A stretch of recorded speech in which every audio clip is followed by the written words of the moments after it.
been to both Carolinas, seen a big Montana sky, driven up and down the coast a few times, London, Paris, paradise.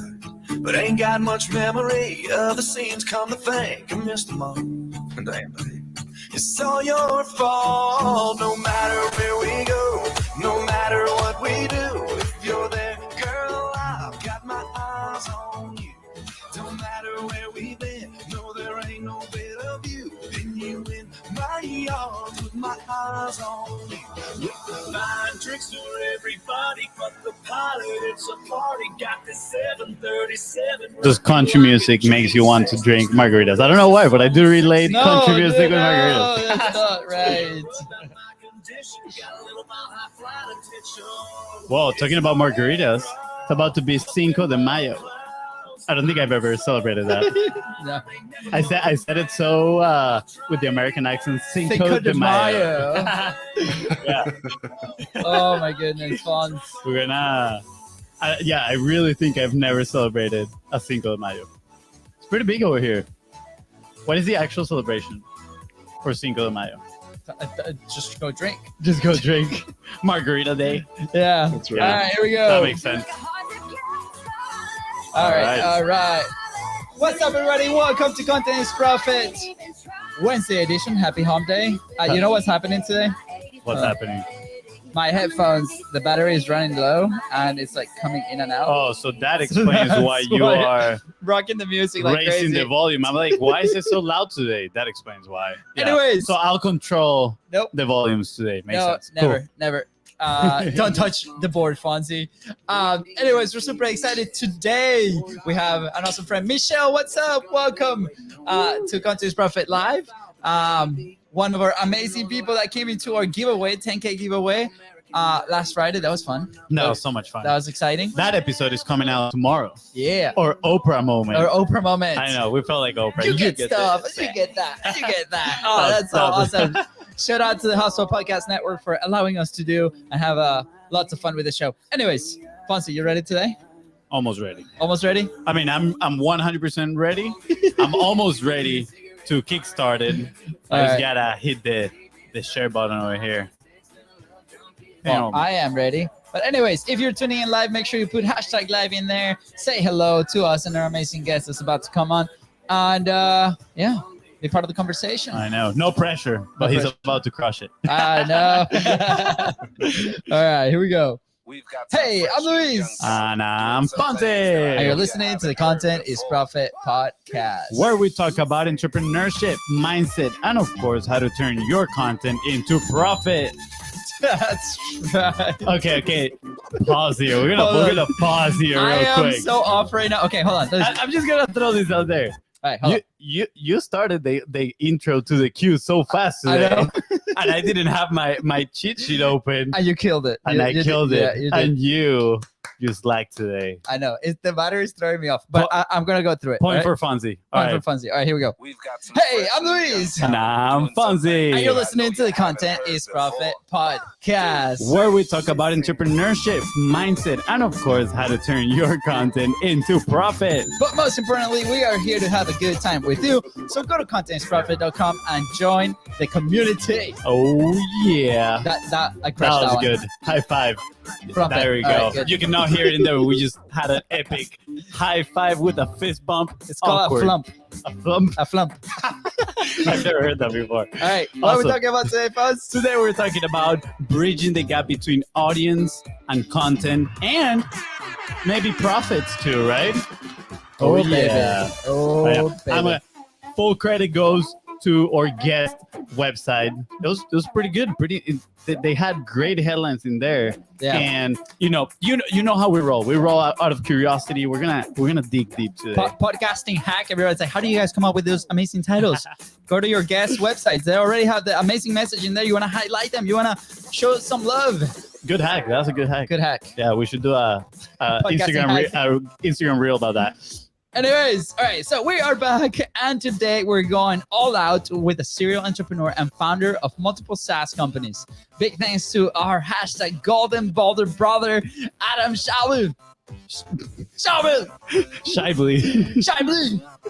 Oh man! For the introduction, Adam, don't kill me. That is right here. This is what I'm gonna do. I'm gonna pass the caffeine to your side so you can, you can get your mind straight. Hey, the mind is straight, but when a newborn is in the house, I've been sleeping an average of 3 hours a night. Just gonna put that out there. I will give you that one, guys. Guys, today's guest is also a master of making complicated concepts into simple things to understand, and he knows how to build epic A+ teams of super talented people. I'm gonna take a guess here and say that is how he has been able to build and scale all those successful businesses that grow year after year, like Deadline Funnel, which he's a co-founder of. That is right, guys. Please welcome co-founder of Deadline Funnel, kitesurf connoisseur. Also, he's a connoisseur of frozen margaritas, and possibly my tennis partner in the next Australian Open, Jack Byrne. Great to be here, guys. Man, listen to you guys makes me miss home. So I'm in Australia right now. It makes me miss the U.S. I grew up in Miami, Florida.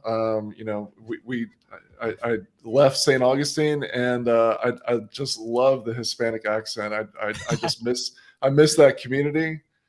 Yeah. There's just something about it, and I don't get enough of that around here. So it's great to see you guys having fun. Awesome, yeah, absolutely. By the way, you just made your like the fast climb to #1 because you're the first guest ever in like 270 episodes that says I love your Hispanic accent. So we're like, to this point, I'm like, I don't think I have a Hispanic accent. Nobody has said anything. Yeah, that's right. Fun fact here too for the listeners as well. You actually come into Jacksonville. San Agustin is like 30 minutes away from Jacksonville, where we're at. And you're visiting here in a few weeks to Jacksonville, and we're gonna have to play some tennis, of course, maybe kite surfing there. We don't do any of that, but we can learn, and we're gonna go have some frozen margaritas, and it's gonna be epic. I think somehow we should combine the margaritas and the tennis, and it could get really interesting. I think it'll be great. Yeah, every time you lose a game, you gotta down a margarita. We'll be carrying Fonzie out on a stretcher on that one.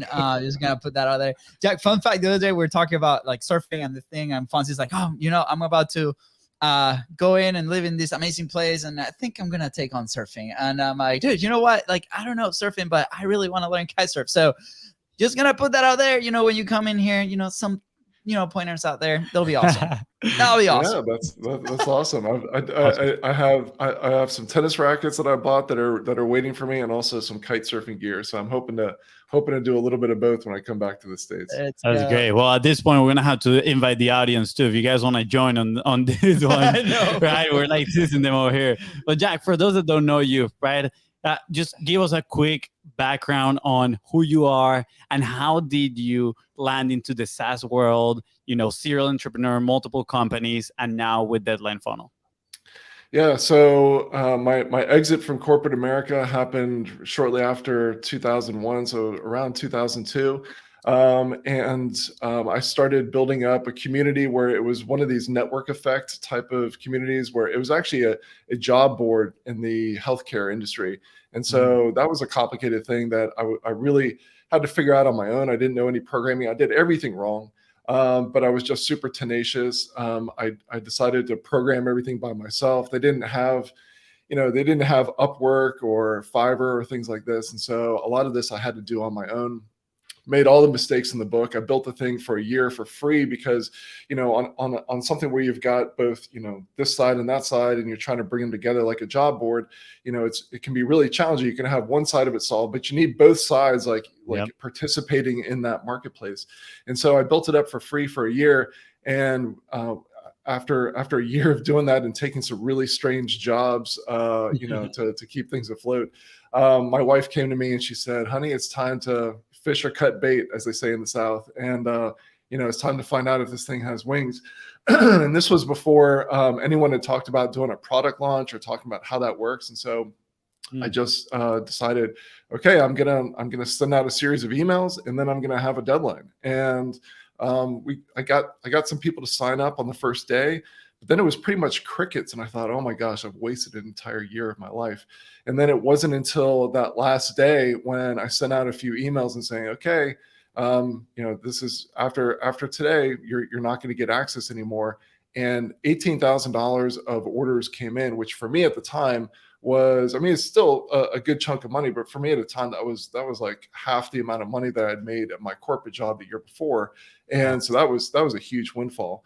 And so from there, some continuity, revenue came in. It wasn't 18 grand every month. So those were a lot of annuals, but that was really the light bulb didn't quite go off yet, but I did kind of notice that it wasn't until that deadline that people actually took action. There had been a lot of people who were interested, they were on the fence, they loved the thing, but it wasn't until they had to actually put up or shut up or make a decision that the money actually started to come in. So that was my first experience with the launch.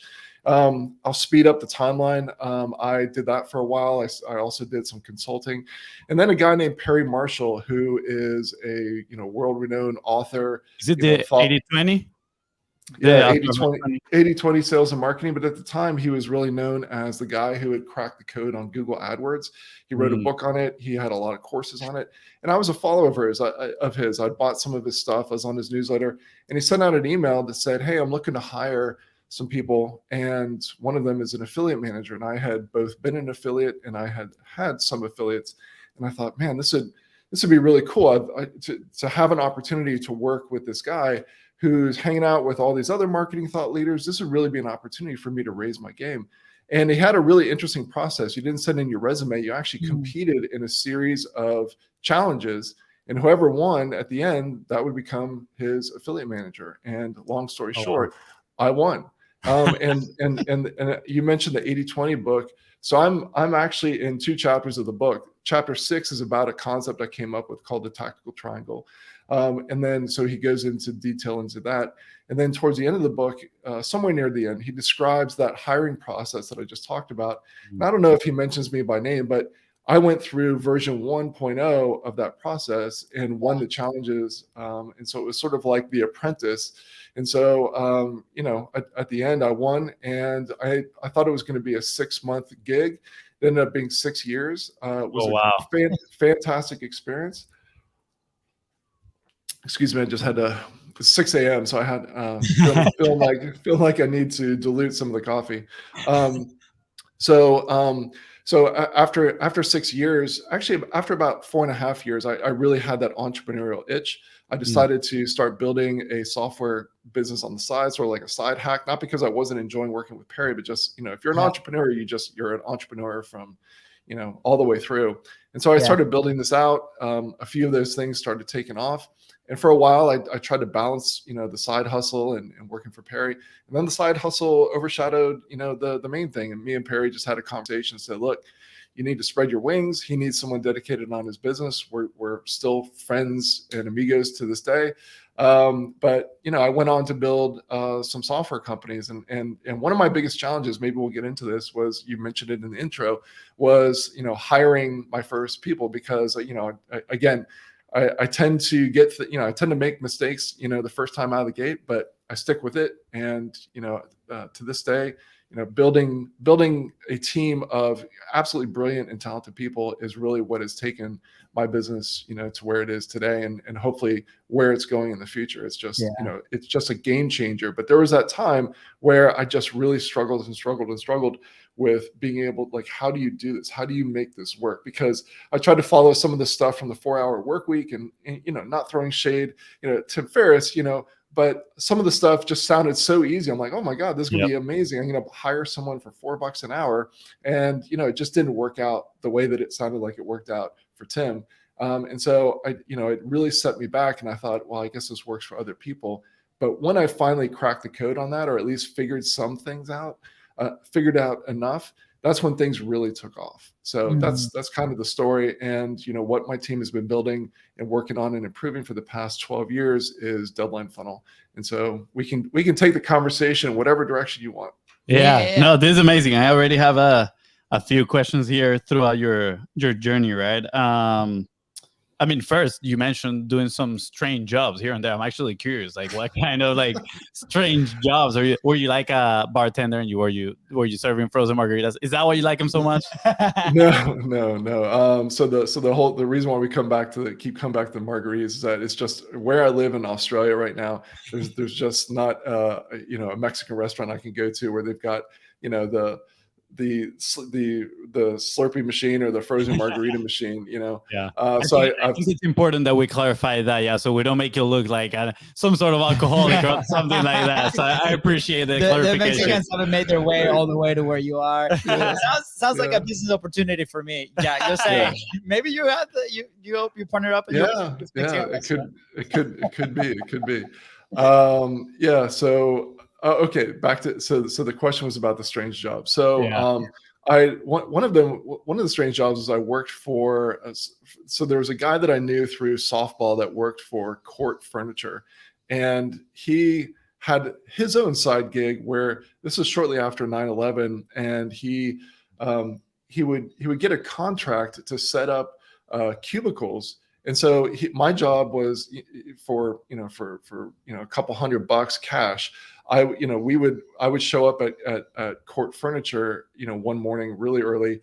The U-Haul would be loaded up with a bunch of the pieces that go together to make the cubicles, and then I would drive out to wherever it was several hours away. I would show up and I would start building this cubicle. And I'll tell you, one of the thoughts that occurred to me like the fourth or fifth time that I did this, I only did this maybe a dozen times, but like the fourth or fifth time that I did this, I'm putting this thing together and I'm just really not having a fun time doing it. I think there were some parts missing or whatever, but I thought, it's kind of ironic that, part of my blueprint for leaving what I look at, working for corporate America, for me personally, was like being in prison. Yeah. Like my last job is horrible. So I was like, this is my escape plan from prison, is building prisons for other people.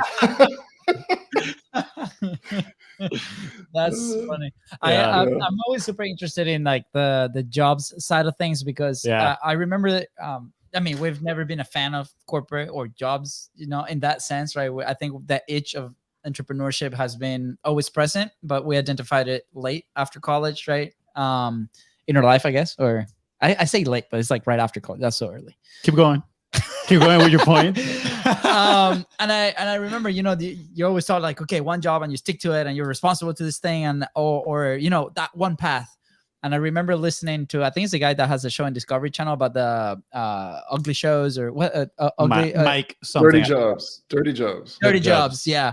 And I remember listening to an interview where he's like, how do you know what you really like if you never tried something different, right? And it's like, here's the thing, like go try one job. If you don't like it, go and try another one. And if you don't like it, go try another one. Yeah. And I'm like, man, what an important thing to hear, because it gives you like the freedom to try different things. And you could do that with job, or you could do that with your entrepreneurial journey as well. And, in a sense, that's how we've been able to find the thing that we're really passionate about, because at first, we thought we were going to be millionaires selling vinyl stickers, right? And it turns out that was not the thing that we love to do. And but it led to the next thing, and it led to the next thing, right? So Robert Greene actually talks about that concept too. For those that are not familiar, Robert Greene wrote the 48 Laws of Power. He has like a bunch of very famous books, and he said that he always wanted to be a writer, but he was never kind of like given the opportunity. And in that time between his first contract, which was for the 48 Laws of Power, he had 60 different jobs, which that experience allowed him to craft what later on became the 48 Laws of Power. So, I'm pretty sure building the prison cubicles has some influence you in a way to also, how you probably took a lesson from there that you could later apply on something else, and some lessons from the other weird jobs that you might have done that you could potentially apply on your business.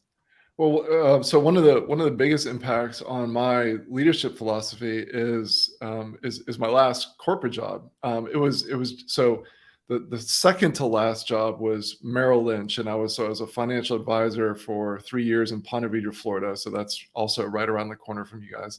Yeah. And then there was a startup company in Neptune Beach, which again, another local area.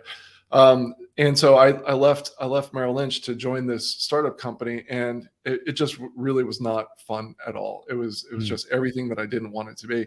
And so I just remember thinking to myself, if I ever somehow are able to have my own company, if I'm ever so fortunate, I'm just going to do the opposite of what these jokers and these clowns have done, with their team.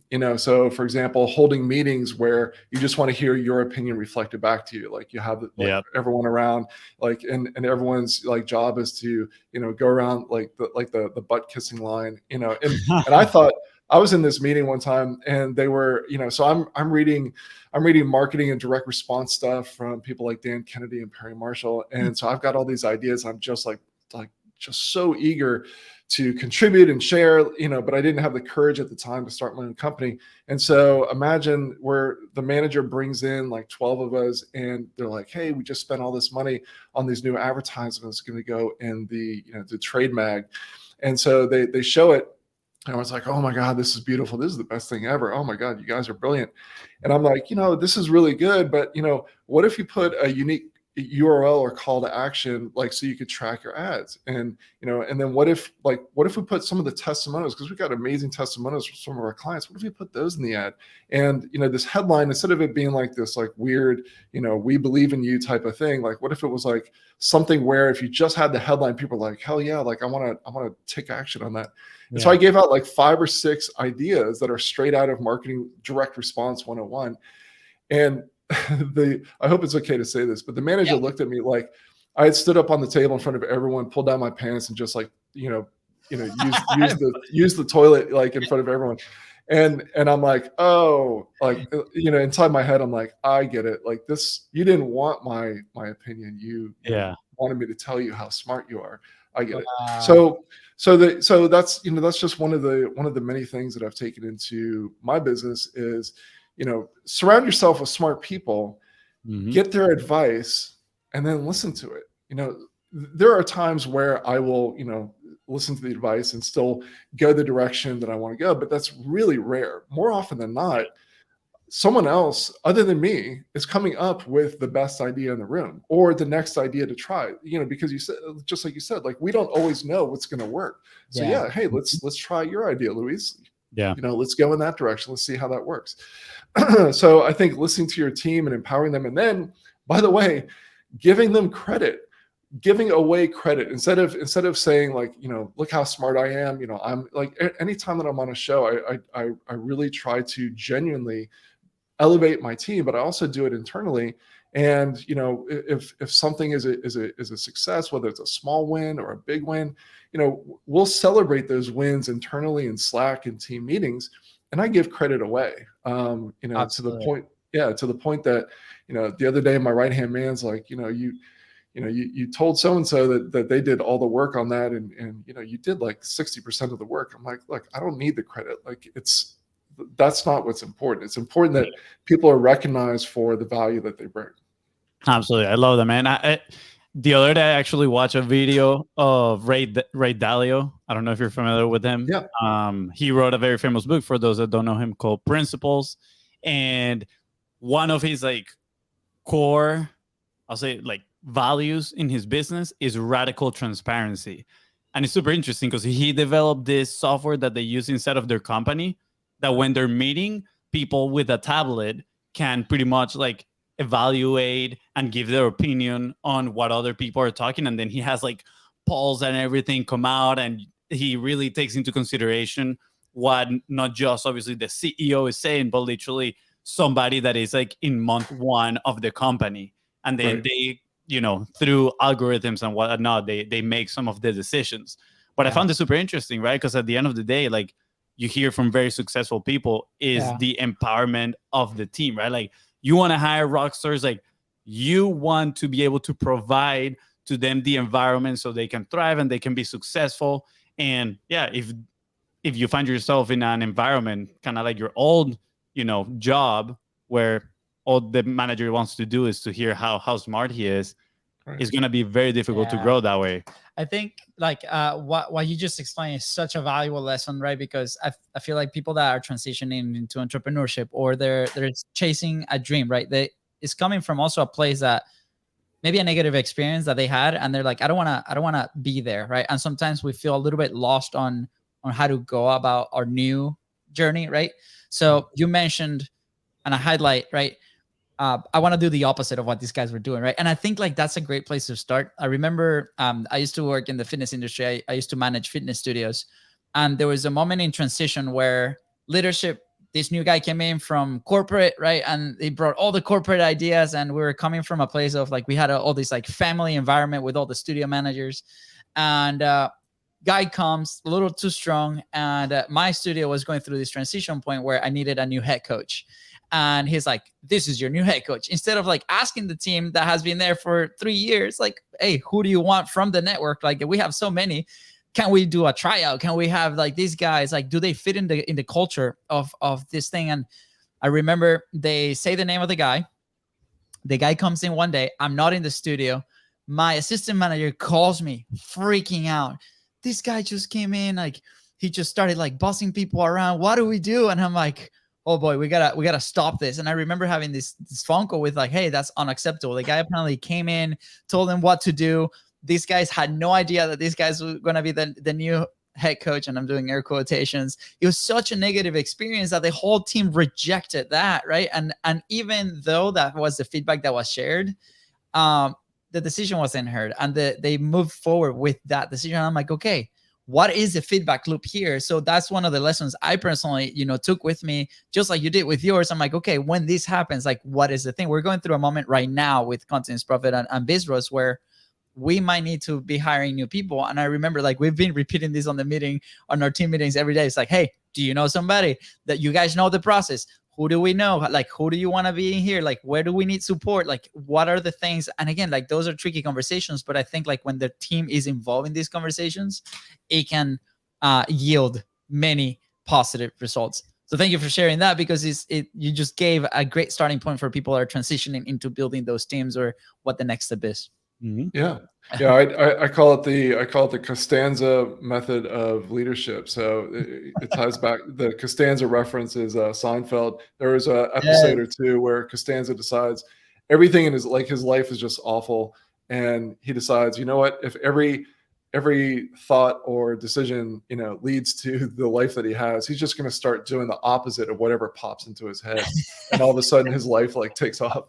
So yeah, I mean, for someone who has really not enjoyed their corporate life, or they can remember a job that they hated, try to think back to all the, like, specifically the things that you didn't like, and just work that into, like, what if I did the opposite? What if I empowered people? What if I listened to their opinion? What if I gave credit away instead of trying to make myself look as good as possible? What if bringing people on the team, obviously there's an onboarding process, but what if the message was, and we do this overtly, what if the message was, hey, don't wait 6 months, 12 months before you feel comfortable saying, hey, what if we did this? Like, we want unique ideas. We want you to feel like you can bring up ideas, and not every idea is going to be adopted. Don't be hurt if we don't run with your idea, but we want you to participate and bring your ideas to the table, because great ideas can come from anywhere.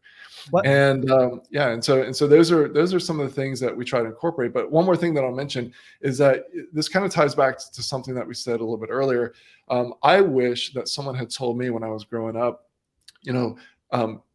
my parents had a pretty good network of people who did different things, architects and doctors and teachers and lawyers and blah, blah, blah. And I wish that the advice that I had been given was, look, go try out, be the coffee delivery guy, or just sit in the office with so-and-so for a week and then test it out. See what it's like. What is it like to be an attorney? Like, do they secretly hate their job? Do you would you like working here? Or is there something that you feel like it makes your skin crawl? Like, go work for, your uncle, the veterinarian, and see, like, what is it like working for him? And so I wish that I had, just gone through this experimentation phase of just testing out these different jobs, so that you can because I would start to see patterns of, okay, when a job involves dealing with this type of situation, or this really doesn't make me happy, this doesn't give me energy. And so that's another bit of advice. So I'm trying to tell my 16-year-old daughter to do the same thing, like, go try different things, not it's not necessarily the money, in doing the internship. It's crossing things off your list. Like, okay, I now know that I never want to do X. Yeah. Absolutely. Yeah, that is such valuable advice. I mean, not to throw shade at the education system, but throw a lot of shade. You try to, like, they want you to make a decision, right? Pretty much on what you're going to study, what's going to be, without trying anything. And how many people, end school, go to their jobs, and then they're miserable. And then they probably are just staying there because of, I don't know, the opportunity cost, right? Like they've invested so much in the education to be there that they probably feel bad transitioning to another thing. Jack, we're gonna play a quick game. Can you guess what was Fonzi's internship before college? Like my high school internship. Take a wild guess. Take a wild guess. I don't even know how it's called. Oh, well, that makes it creative. Dog catcher. Okay, maybe. I was trying to go like just way back. Yeah, no. I promise you. This is My internship in high school was actually for like a non-profit that took care of the forest back home, like in a mountain that's back home, and I was mainly taking care of like this greenhouse. So I had to like water the plants, like build a compost. But I spent probably 80% of my internship eating mangoes. I'm not kidding. Like after the first day, I noticed that there were like so many like mango trees out there that I was like, I'm just going to carry a knife with me and I'm just going to eat mangoes all day. But yeah, I had one of those weird jobs too, if you want to put it that way. I think that's such an important principle, right? Like, and let's say like we talk about content, we talk about teams, and the content sense, right? Like you have to experiment a bunch of stuff, right? From creation, right? To publication, to like, what is your style? What is your things, right? There's a lot of things that we talk about where people come in that like, they want the secret formula. What is the one thing, right? But there's different creation methods. And as far as like building the company, there's a lot of parallels too. Like there's probably different ways of building a company. For us, we've definitely tried a few and we found one that fit our style, that like a communication style with our team that fits our style, that fits the team style. And we've been able to grab traction. Wait, does it fit our style? Just kidding. Jack, should we kick him off the podcast? Yeah, it fits our style. Okay, yeah. But I think that's something that it's super important to recognize, right? Mm-hmm. Have you through your experiences and through these last 12 years of building your companies, like how do you find your frameworks? Like how do you find like what works and what doesn't? Do you have a system to do that, right? For example, I'll give you a little bit of context. Like when we first started doing team meetings, right? We hired our first team members like 2 years ago. And initially it was like, okay, let's talk once a week and everything through Slack, right?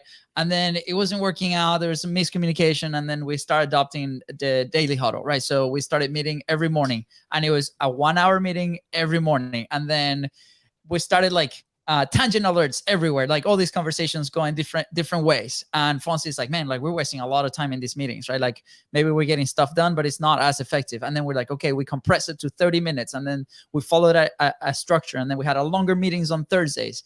And we've been like trying and refining this process more and more throughout the last couple of years. And right now we're to the point where like the daily huddles can be like 15 minutes. Everybody knows exactly what to do, how to communicate, and we move forward, right? So for us has been like this continuous iteration on the process.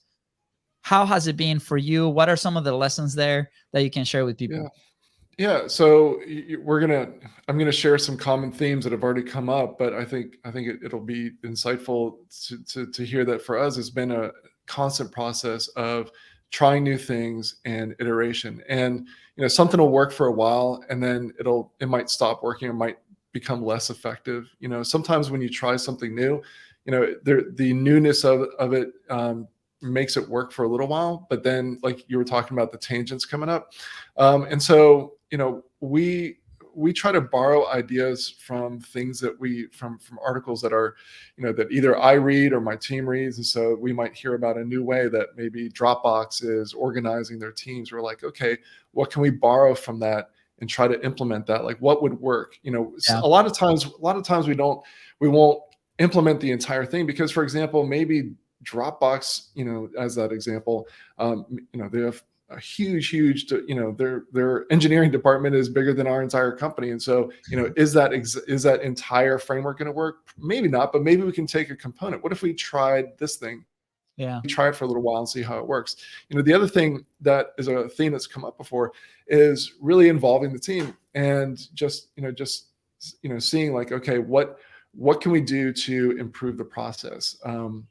If the process is, hey, we need to, the reason why you're doing if you take it back to first principles, the reason why you're doing those meetings is because you want everyone on the same page. You want the team to be able to collaborate. You want to make sure that information is not siloed in different areas of the company.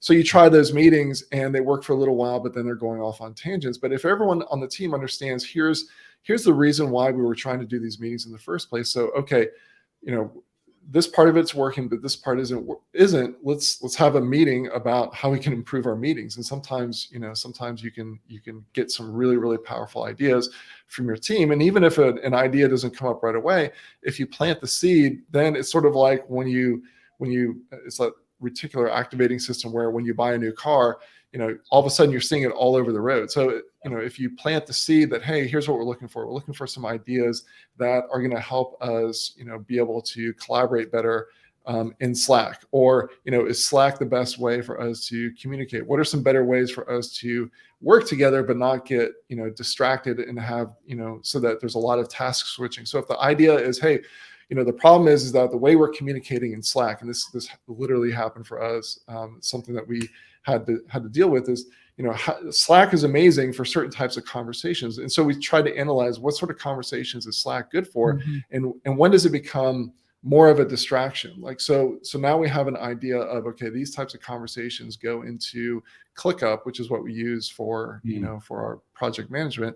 And these types of conversations go in Slack. And not only which conversations do we have in Slack, but kind of where they go. And it's not like super regimented. I've seen some companies where there's a standard operating procedure for every single little thing. So it's not that regimented, but we have an understanding of, look, for the communication to flow correctly, this conversation needs to go here and this conversation needs to go here.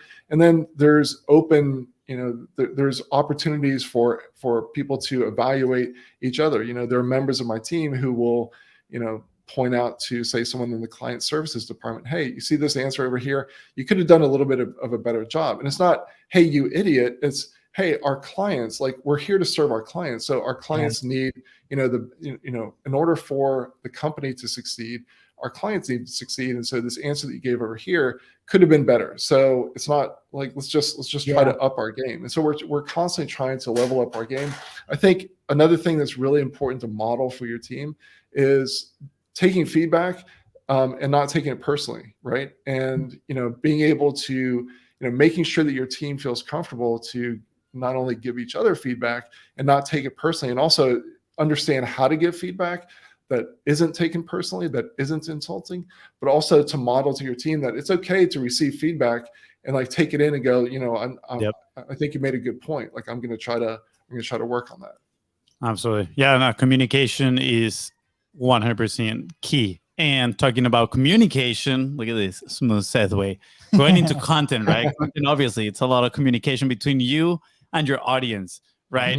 And you mentioned previously that you love, you didn't quite say you love, but I have the feeling you do direct response marketing, right? So I went on, Facebook ads library, and I was like, I have a feeling they might be doing some direct response marketing to Deadline Funnel. So I started looking Deadline Funnel and I started seeing your ads. And, I think that is part of the core content that you guys create, is those pieces of advertisement so you can present to people, obviously get them to take an action. And I'm extremely curious, right? Like, what is your thought specifically in today's content world, right? That you have so many different mediums, right? Different source of different type of creators, right?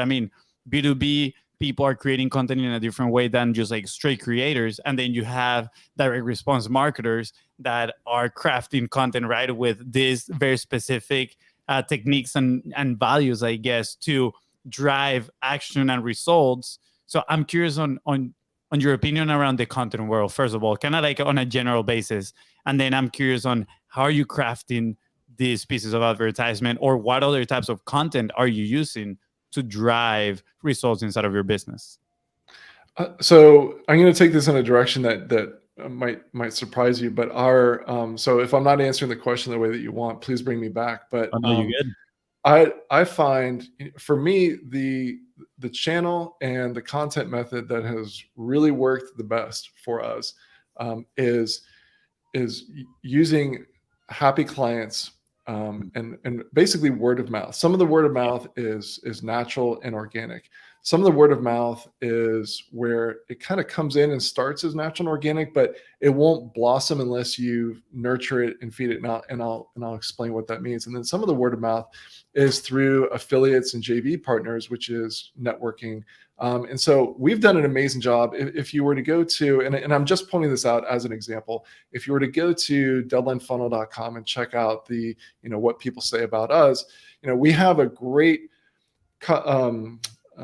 array of different videos and testimonials and case studies from not just thought leaders, but also, people who are just in the trenches doing their thing, using our software. And so we've done a really, really good job of making sure that the people who have the #1 podcast, who have, shows like yours, and, they've built up their own audience, that they know about Deadline Funnel and that we're doing an amazing job, and they want to talk about Deadline Funnel. Like, even if, like, whether they're paid or not, they just love talking about it because they know what the software can do for people, what it's done for them, and also what our team is all about. And so getting other people to create the content for you has always been a really, really powerful strategy for us, because nothing is more effective, in my opinion, than hearing how another client would say it. Or, if you're in Pat Flynn's community and you hear Pat Flynn talking about Deadline Funnel and why he uses Deadline Funnel and what he thinks about the customer service he gets from the team, blah, blah, blah. There's no amount of copywriting. I could be the most amazing copywriter in the world. There's nothing that I could say in a direct response ad or even a content piece that is going to be more effective than your man, Pat Flynn, saying, I love Deadline Funnel, or me showing up on Amy Porterfield's podcast and her talking about how she uses Deadline Funnel. But, even on a smaller level, for interviewing people who this is the so I'm coming back to the part where I said sometimes it's organic, but you have to feed it. So I think a lot of times entrepreneurs will have a comment come in like, hey, just want to say thanks, you guys are awesome. And either that comment gets ignored, or maybe there's a quick reply, oh, thanks, that's super. Or maybe they will take a screenshot of that testimonial and put it on their website. But what I think that you should do is that you should reach out to them and go, oh man, I'm so glad that you are loving the experience with Content as Profit. Hey, let me tell you, would you be open to having a quick conversation where I could interview you about your experience and find out a little bit more about you? Maybe if the interview goes well, we share it with our audience. And so taking that small little signal of, I'm a happy client and you've helped change my life, and saying, okay, how can we, instead of just taking what they gave us, because usually what they gave you is interesting, but it's not compelling. It's not in the form of a story, right? And how can we turn that? How can we nurture that and grow that and shape that into a piece of content that someone wants to read?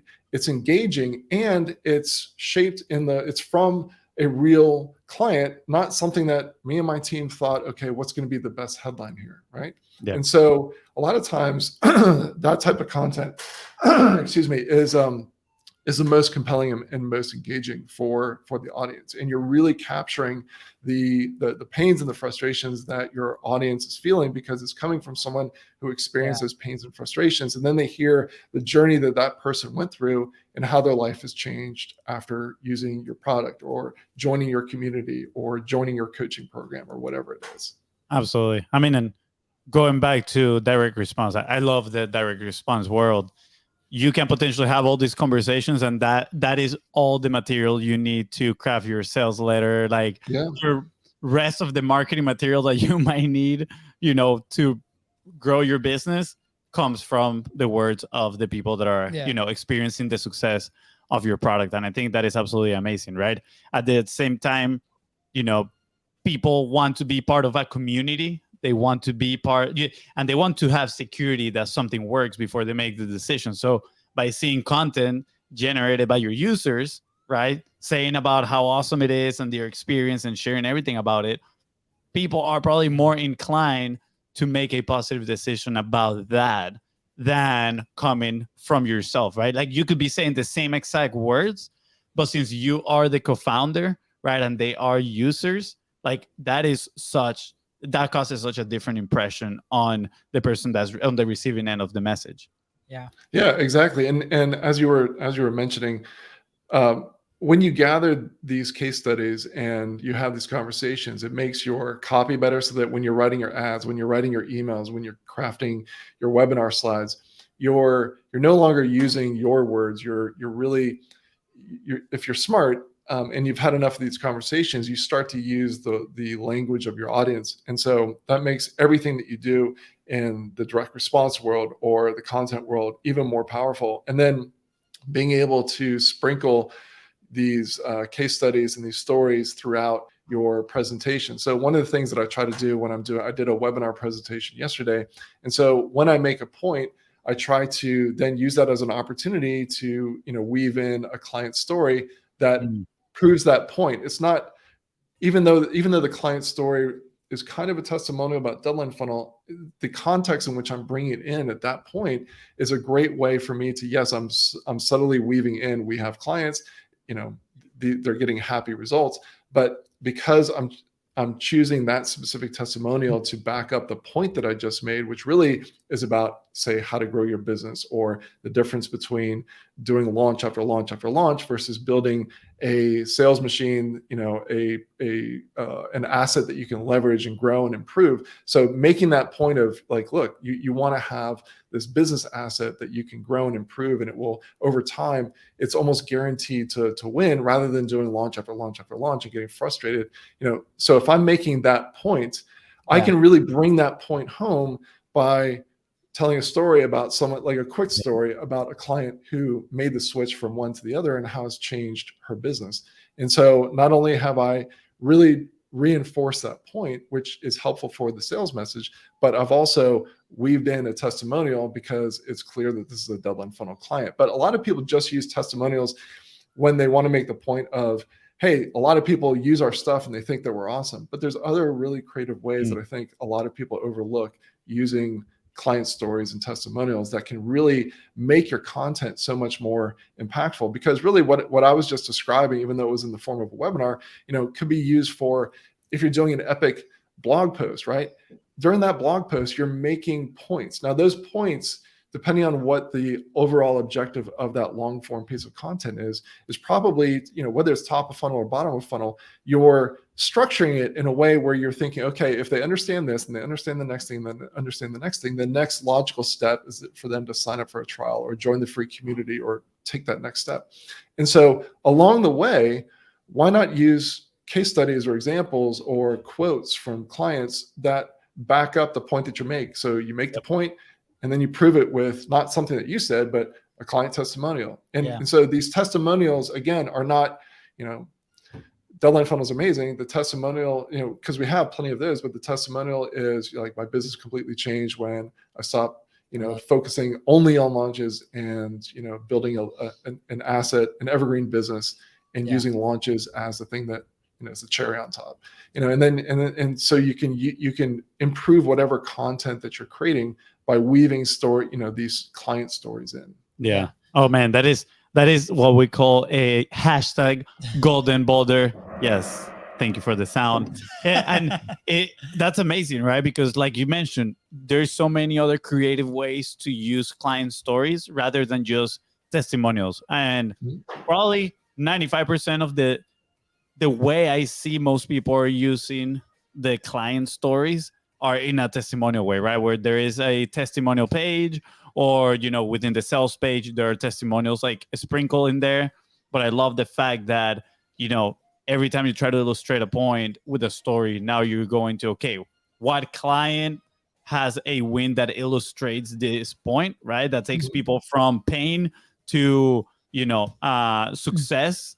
and then they can put themselves in those shoes, and you're illustrating them with their story rather than with your own personal experience. Yeah. I think that is A+ right there. So Jack, we have Awesome. as we wrap up the show in the last like 3 minutes. I wanna challenge people in their action point for today. It's like do the outreach, like for those that receive the amazing comments on anything, right? Like whether that's your podcast, whether that's your product, whether that's your service, and reach out and ask, like, Jack, just share with us to hop on a quick call and share the stories, right? Because that's gonna be way more powerful that Facebook message, right? And I 100% recognize that we've done better in the past than we've done lately, especially when the product and the things that we've been so in the business, right? That sometimes we forget to have those conversations. And we do get some of those comments, especially when we launch for the show. So Jack, I'm going to take that action point and do it as well. And I challenge people in the audience and people listening today to go do that. Now, for the last question of the show, like our favorite question, where will you be if you never published, if you never tackled content? Oh, where would I be? Yeah, I probably would be, dreaming about being an entrepreneur, like I was when before I left my last job. So, understanding how to reach your audience and how to meet them where they're at, and then help them cross the chasm from where they are to where they want to be. And then, giving them an opportunity to take that journey with you, I think is absolutely critical. And that comes from messaging and communication. So I think the skill of understanding how to form a message, understanding how to empathize with your audience, understanding how to take the risk away and really make something that feels scary feel a little bit more comfortable, is absolutely critical. And all of that is messaging and packaged up inside of content. And so, you've got to master messaging, you've got to master content, regardless of what your channel is. We talked about my channel, but there's other channels. Some people are masters at, YouTube videos, but you've got to choose your medium and figure out how to make your messaging work. So no, if it wasn't for content, if it wasn't for messaging, our business, if it existed at all, would be just a small fraction of what it is today. Yeah, powerful. Thanks for sharing, Jack. Appreciate it. Jack, where can people find you? Where can people connect with you? Yeah, the best place is Deadline Funnel. I'm not super active on Instagram or Twitter or any of that stuff. So just come on over to Deadline Funnel. We have people so there's a 14-day free trial. I don't want to do a huge pitch here, but there is a 14-day free trial, and we have a community that is part of that. So you can join other entrepreneurs like you. Come in, and it's not just about the software; it's about helping entrepreneurs grow and scale their business. So that's where people can interact with me and my team and get advice on their business. Awesome. Thank you, Jack. I'm here on the website right now, deadlinefunnel.com, and I've seen that 2 of the people that work with you have been part of the Contents Profit family. I know. Chandler Bolt and the one and only Todd Brown. Yes. Or should I say Mr. Todd? Mr. Todd, yeah. Inner joke over there. It's awesome, Jack. It has been so fun. Thank you for the conversation. Lots of insights on the team building side, like all over the place. It was so good. So many action points. I feel people take what you listened today and pick one thing and go take action.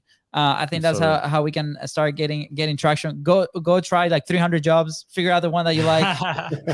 300 entrepreneurial ventures. Yeah. Jack, anything else you want to add before we head out? No, I'm just I'm looking forward to seeing you guys when I come back to the States. So that'll be awesome. Yeah, we have a bet going on. FONZI against Jack in tennis, and I think FONZI is going to be buying the margaritas. We're gonna live stream that game, Jack. We're gonna live stream it, and I'm telling you, I'm gonna practice from today until the day that you come. Whew. You're not gonna know if you're playing against me or if you're playing against Novak Djokovic. Just saying. Luis, should I use a wooden racket or should I use a modern racket? Yeah, it doesn't matter. You're still gonna lose. You're gonna use one of those like training paddles that are like super thin, Yeah. Awesome, guys. With that said, thank you so much for tuning into the Contents Profit Podcast. Go ahead and follow the show in your favorite platform and on social media at BIZBROS Co. That is right. And if Jack here helped you move one step closer towards your goal, please don't forget to share this episode and leave a 5-star review. See ya. Bye, guys. Awesome. Sweet. Jack, this is great. Jack, quick tradition. We got to take a selfie before we head out. Here we go. And AKA screenshot. AKA screenshot. Yeah. All right. At the count of 3. 1, 2, 3. Sweet. Awesome. All right. Social media. I should have go like this. We'll see you on Friday. All right.